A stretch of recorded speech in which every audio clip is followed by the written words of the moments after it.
Vous avez besoin d'un espace publicitaire pour faire connaître votre société ou vos produits? Seul Guérita TV Monde peut vous satisfaire. Pour tout renseignement, contactez le 00229 91 19 10 10. Guérita TV Monde, le leader des web TV. Les grandes contradictions, une émission de décryptage de l'actualité nationale et internationale avec Shamsdine Badaro, Gaspard Adamossi et Achille Wusso. Les grandes contradictions, c'est tous les vendredis sur Guérita TV Monde.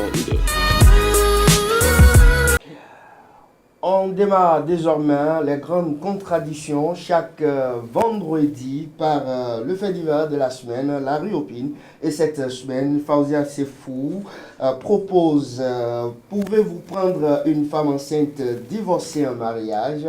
Les débatteurs sont déjà sur ce plateau, ces débatteurs du moins, c'est qui vont se prononcer sur la question dans un instant. On va parler, autre rubrique s'invite donc dans votre émission, les grandes contradictions, le baromètre. Gaspard Diamossi et Achille Wusso vont quand même apprécier un acteur de les choix par rapport à ce spectateur évolue ou régresse de toutes les façons, ils sont déjà là. Et on va parler également politique dans un instant. Gaspard Diamossi, bonsoir. Bonsoir, Chamzine Madame. Achille Wusso, bonsoir. Bonsoir, Chamzine Madame. Adjara se porte très bien, j'espère. Akira va bien comme le Bénin.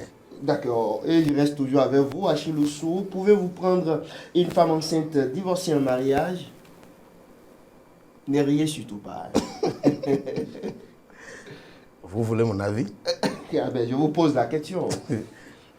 Bon, en tout cas, je vous dirais que je ne peux pas. Quel que soit le degré d'amour, je ne peux pas. Ne me demandez pas les raisons. Mais on fait quand même prendre soin de la femme enceinte et l'aider à accoucher, ça échauffe, et après prendre la relève.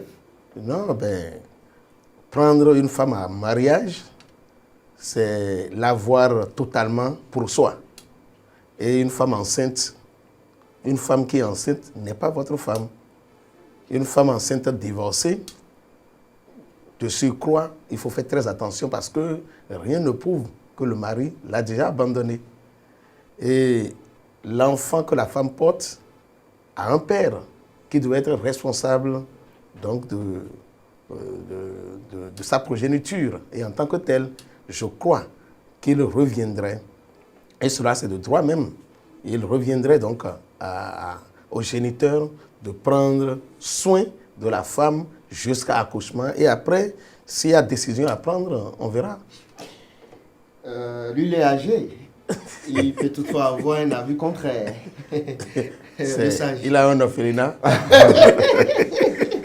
Non, au fait, puisque la question m'est adressée oui. Aussi directement, au fait, moi j'ai déjà échappé à cette réalité-là, donc c'est pas évident que je prenne. J'ai déjà échappé à cette réalité. Maintenant, on peut opiner, donner des conseils à ceux qui sont encore dans la situation où ils peuvent prendre une femme enceinte ou pas. Au fait, c'est difficile à dire de façon directe comme ça parce que, vous en avez dit, la femme enceinte divorcée, divorcée pour quelle raison, elle est dans quelle situation, je n'en sais rien. Et on s'est rencontrés comment, nos relations se sont développées comment. Je crois que c'est tous ces aspects qu'il faut déjà voir afin de se dire si on peut vraiment la prendre en mariage ou pas. Mais il faut dire que c'est des réalités qui arrivent, hein, qui s'imposent à des gens.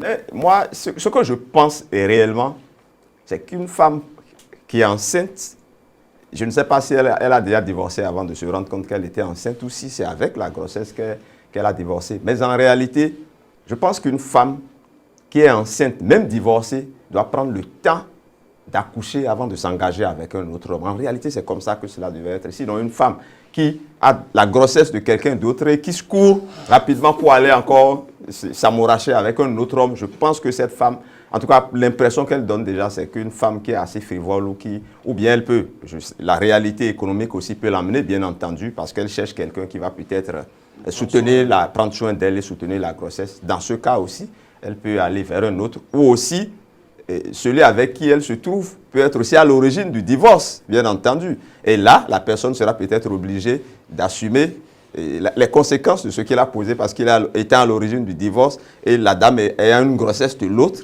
il est obligé, bien entendu, d'assurer complètement les charges de la grossesse et finalement attendre que, comme on dit chez nous, que les bagages descendent avant même de prendre possession maintenant du produit. Enfin, pas produit, mais...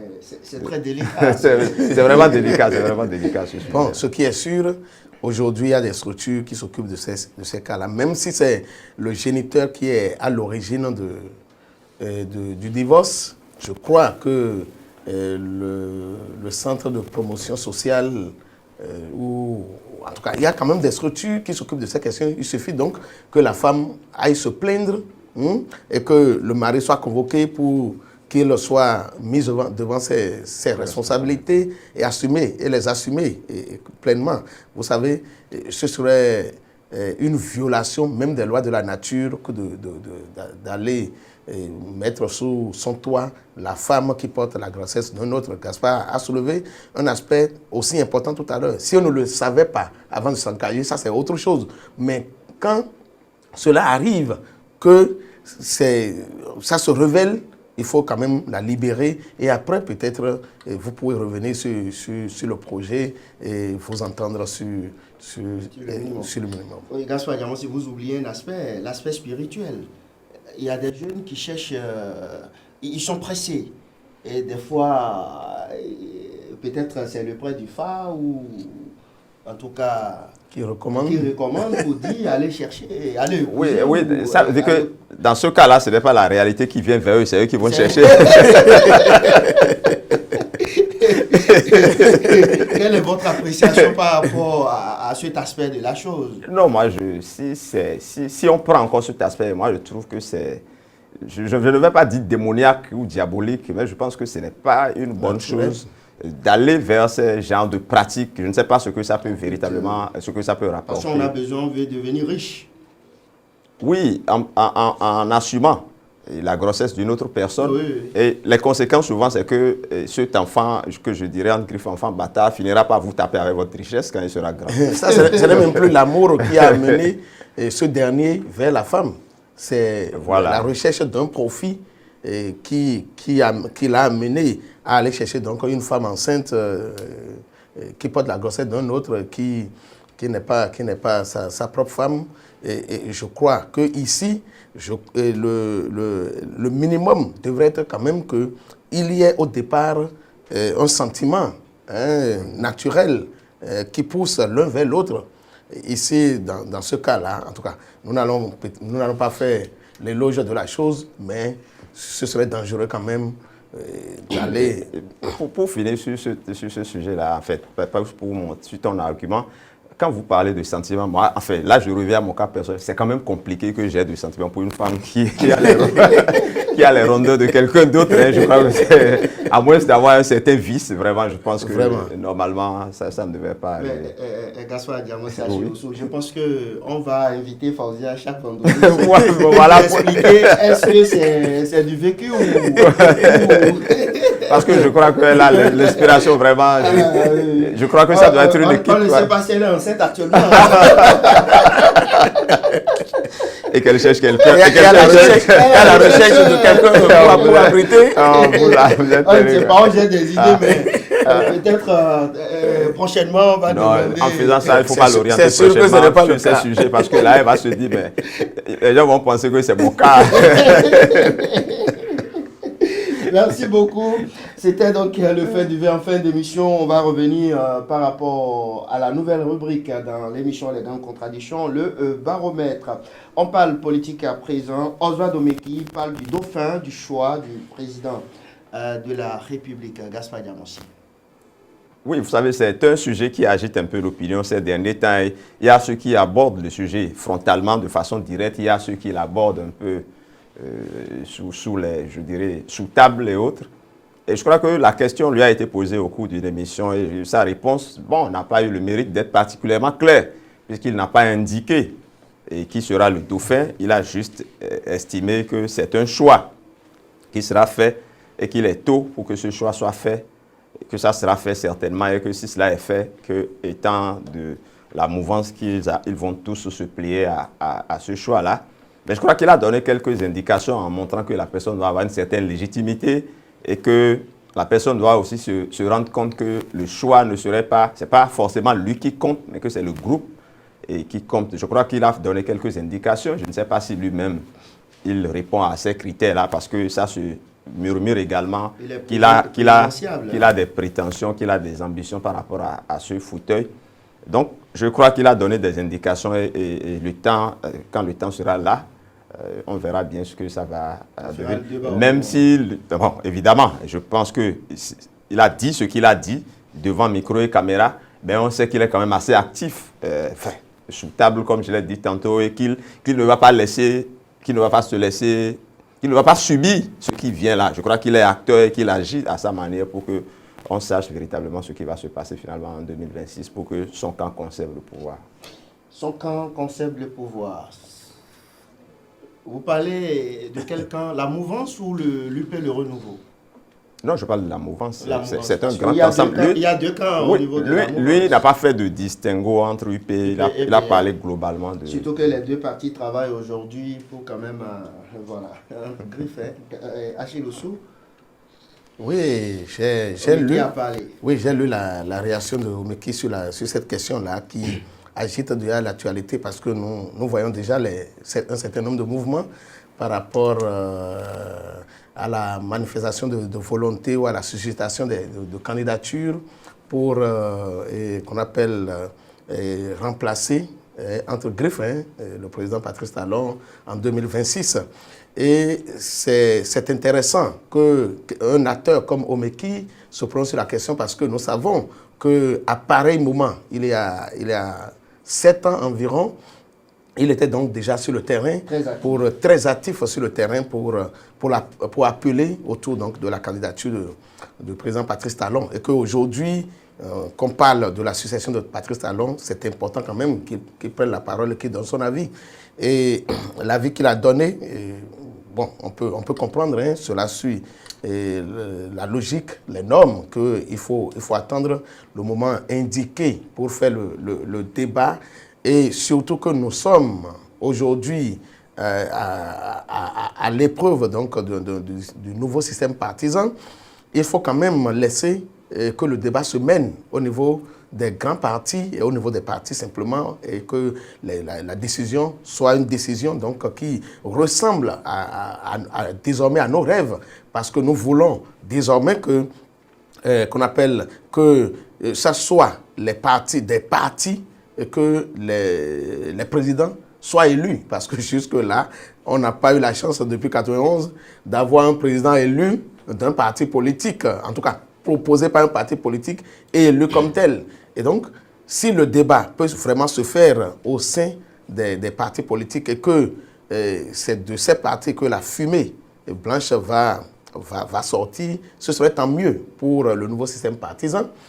Mais je suis un peu confus parce que lorsqu'on parle de Omeki, on parle aussi d'un prétendant. Est-ce que la réponse n'est pas aussi orientée? Parce qu'aujourd'hui, il n'y a pas de mouvement qui suscite son nom, qui appelle à une mobilisation autour de lui. Est-ce que c'est à cause de ça qu'il a donné cette réponse mitigée? Non, ce qui est sûr, nous avons encore le temps d'apprécier. Nous sommes pratiquement à 3 ans donc, de ces prochaines élections. Merci. Et encore que le président Patrice Talon n'a pas aussi dit son dernier mot. Merci beaucoup. Pendant ce temps, un candidat, on ne va pas parler parce que...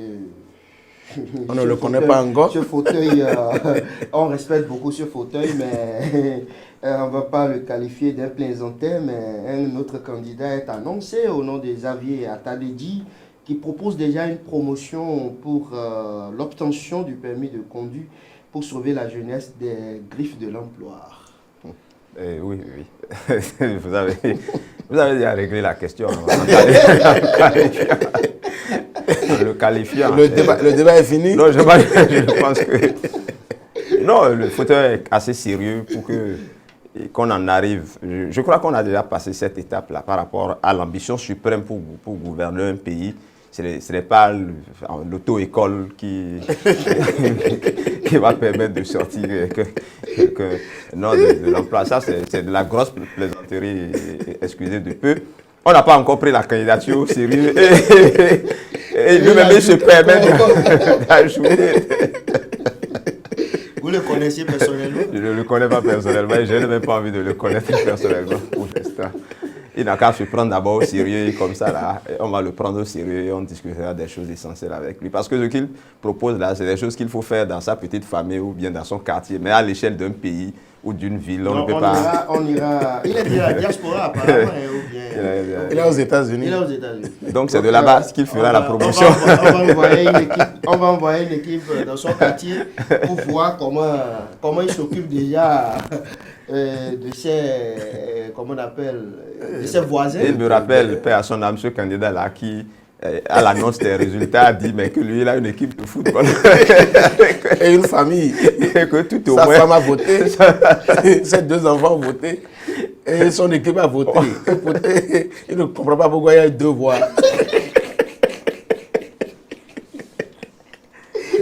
Ne me dites pas que c'est le cas.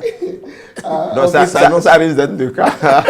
Après Achille Osso, Xavier Atandedji propose une promotion pour l'obtention du permis de conduire. Je ne suis pas d'accord avec vous. Je crois, Xavier Atandedji est un citoyen béninois qui jouit pleinement de ses droits civiques, qui peut se présenter s'il pense qu'il réunit les conditions, les critères, il peut se présenter à une élection présidentielle. Et troisièmement, je pense déjà qu'il propose une solution, même si cela n'est pas de votre goût, il propose déjà une solution. Seulement qu'on va lui dire, et à l'équipe peut-être de réflexion qui l'entoure, que le problème du Béninois, le problème de l'emploi, ce n'est pas le problème de permis. Le permis, c'est ce que tout le monde peut avoir. C'est ce que tout le monde devrait même avoir. Alors, donc, lorsqu'on parle de sous-emploi, ça veut dire d'abord que les gens ont des diplômes dans des domaines donnés et il n'y a pas de proposition. Donc, ce n'est pas les tassimans qui vous proposez d'emploi. Non, en fait, ce n'est pas ça. Je crois que la réflexion n'a pas été bien mûrie et on va encore le renvoyer à table avec son équipe pour aller mûrir vraiment les propositions à faire. Mais n'oubliez pas que spirituellement aussi, qu'on appelle devenir chef ou président, c'est une question d'onction. Peut-être que Dieu va le oindre, on ne sait pas. Donc il ne faut pas minimiser sa candidature. Non, pas du tout. Si vous oubliez un aspect, s'il parle de la promotion par rapport à l'obtention du permis de conduire ou autre, peut-être son prochain parti politique ou ce parti politique qui va le porter, peut-être l'objectif est d'avoir uniquement des émidiamans ou des conducteurs de taxi-moto, des conducteurs de moto. Je ne sais pas. Heureusement pour lui que le président du parti Talon a réglé en amont un problème. Peut-être que c'est aussi l'une de ses propositions et qu'il va réfléchir davantage et qu'il en fera de meilleurs. On en sait. En tout cas, c'est ce qu'on lui souhaite. Merci beaucoup. Lui ne sera plus candidat ou jamais candidat. Tout dépendra des politiques. Boni Yayi s'adresse aux députés du parti Les Démocrates. En guise de rappel, Gaspard Diamossi, est-ce que Boni Yayi a peur de ses lieutenants? Oui, quand je lis sa déclaration, j'ai un peu l'impression qu'il a peur parce qu'on ne peut pas aujourd'hui dire que les députés en question ne connaissent pas leur mission. Je pense qu'ils connaissent leur mission, mais il a tenté de le leur rappeler. Bon, c'est vrai qu'il a lancé un appel à la paix, qu'il leur a dit de revendiquer, de faire ce qu'ils veulent, mais dans la non-violence. Mais il a beaucoup insisté quand je lis sur l'union, sur la dynamique unitaire des 28 députés. Et il a dit qu'ils sont 28 au départ, qu'il faut qu'ils soient 28 à la fin et qu'ils doivent conscientiser, sensibiliser les populations, tout et tout. Donc, à votre question, je réponds oui. On a comme l'impression qu'il a peur que le bloc là s'effrite, que les 28 là ne restent pas ensemble. Ça justifie peut-être pourquoi il a fait ce rappel là et pourquoi il le fera peut-être autrement. Et pourquoi à chaque fois il est présent, on a comme l'impression qu'il est pesant derrière et ces députés-là, mais quand on sait que c'est des personnalités, qu'ils ont également, n'est-ce pas, leur opinion, leur manière d'agir. Moi, je pense qu'il faut qu'ils lâchent un peu les baskets de ces députés-là pour qu'ils soient un peu plus libres. C'est au niveau de la mouvance qu'on a cette impression-là qu'ils sont régentés. Mais je crois que l'impression-là, davantage, s'affirme également du côté de l'aide démocrate où on a l'impression que les députés là sont vraiment suivis, collés et toutes les fois, je ne sais pas de quoi il a peur. Bon, il y a également de quoi. Parce que 28 moins 1, ça ne fait plus 28. Hein. Moins 2, ça ne fait plus 28. Merci beaucoup. Donc, on a encore quelques minutes à Chiloussou. Oui, Boniaï a fait peut-être un bon pédagogue. Hein. Un bon pédagogue, il rappelle à sa troupe la conduite à tenir. Et on peut peut-être dire qu'il a peur, mais est-ce qu'il n'a pas raison d'avoir peur? Parce que nous sommes en politique, et en politique, vous savez, rien n'est sûr. Hein? Tout est possible. Tout est possible, et c'est par rapport à ça peut-être que je peux lui donner raison, donc de les avoir rappelés à l'ordre et de le faire publiquement pour qu'on appelle sans laver les mains par rapport à tout possible effritement, d'accord? À tout possible effritement. Donc, il faut dire que Boniaï, c'est aussi celui qu'il a en face. Et c'est celui qui est dans le fauteuil aujourd'hui. Il connaît ses capacités, donc il connaît son ami. Il connaît son ami. Et ils ont fait ensemble. Et il sait que c'est possible pour lui, donc, de mettre en déroute ce groupe-là. Et peut-être que c'est ça qui lui fait peur. Et c'est important. C'est très important, puisqu'il poursuit un objectif.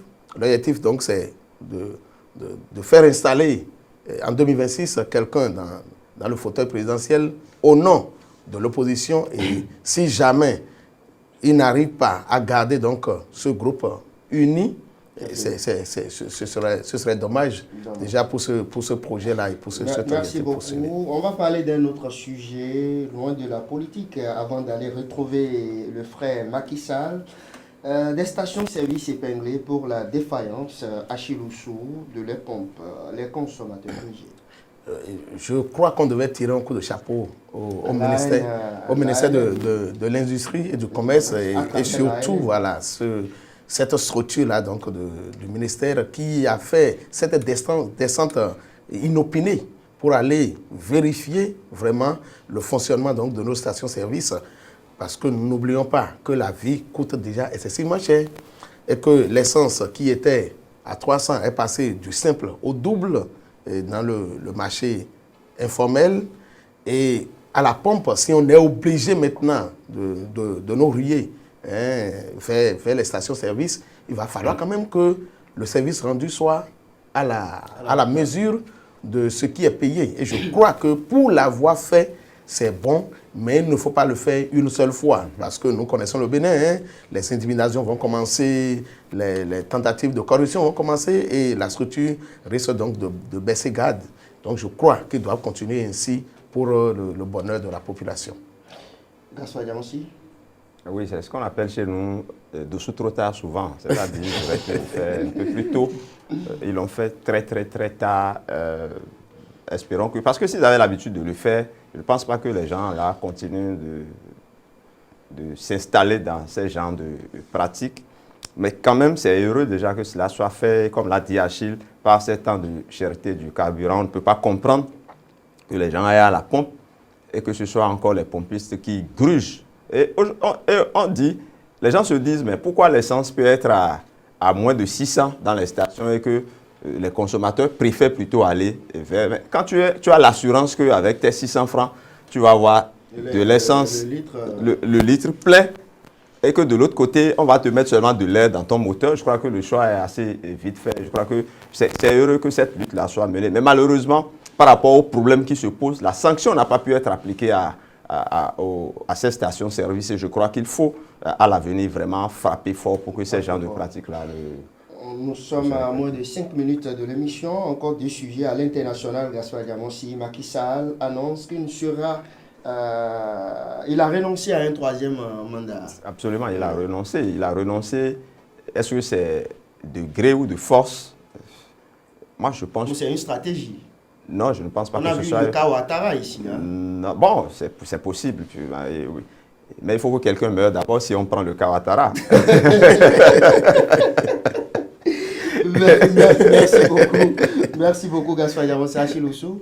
Oui, mais l'annonce a surpris tout le monde parce qu'à Paris, il n'y a pas longtemps, il a insisté sur sa sa candidature pour le 3e mandat. Mais bon, à la grande surprise, il est en train de renoncer. Et donc, je crois d'abord que moi, dans ma tête, la réponse est claire. Hein. C'est la rue qui l'a fait reculer. Et ce serait dommage s'il savait donc qu'il n'allait pas se présenter une nouvelle fois. Il l'aurait fait depuis et éviter donc les casses auxquelles nous avons assisté. Oui, merci beaucoup. Merci et bonne suite de mandat à Macky Sall et bonne fin également. La suite et la fin sont confondues maintenant. Voilà.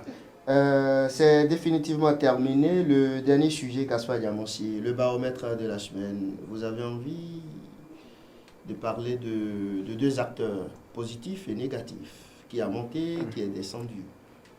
Oui, enfin, quand moi je parcours rapidement l'actualité nationale, je n'ai pas le sentiment que quelqu'un mérite de monter. Ça, je préfère dire que c'est Macky Sall, pour moi, la personnalité de cette semaine.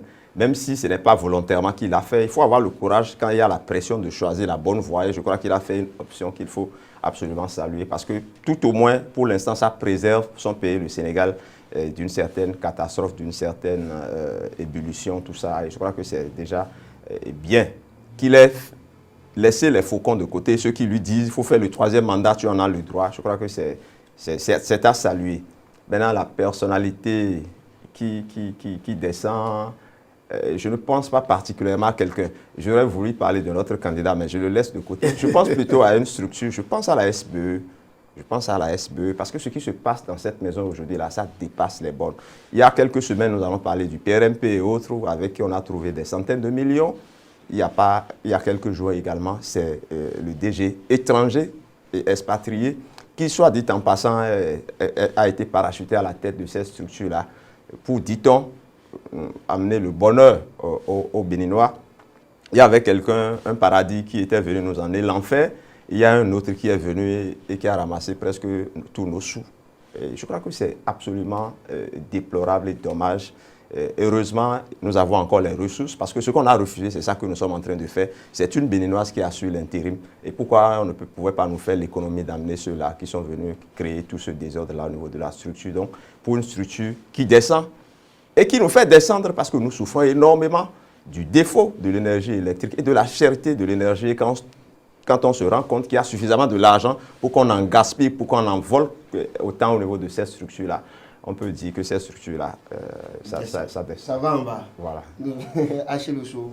Oui, mais moi, j'ai envie, par rapport donc à la personnalité qui a monté dans la semaine, de parler, pourquoi pas, peut-être une première fois, parce que c'est rare donc, de parler donc, de ce ministère-là, c'est le ministère du Commerce, avec cette action que sa structure est allée faire sur le terrain. Et donc, je pense qu'on devrait décerner un satisfecit à Mme Sadia Assouma, et à travers donc, la structure qui s'occupe de l'Agence nationale de métrologie, de qualité. Bon. Donc, je souhaiterais que ça continue comme ça et que le ministère du Commerce et de l'Industrie se fasse beaucoup plus visible. Et je suis tenté aussi donc, de parler de la SBE.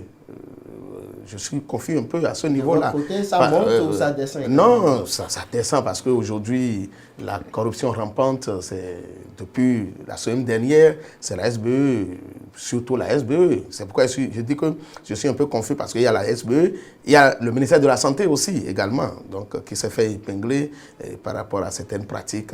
Il va falloir quand même qu'il travaille à effacer donc, cette mauvaise image qu'il projette au niveau de l'opinion nationale et internationale.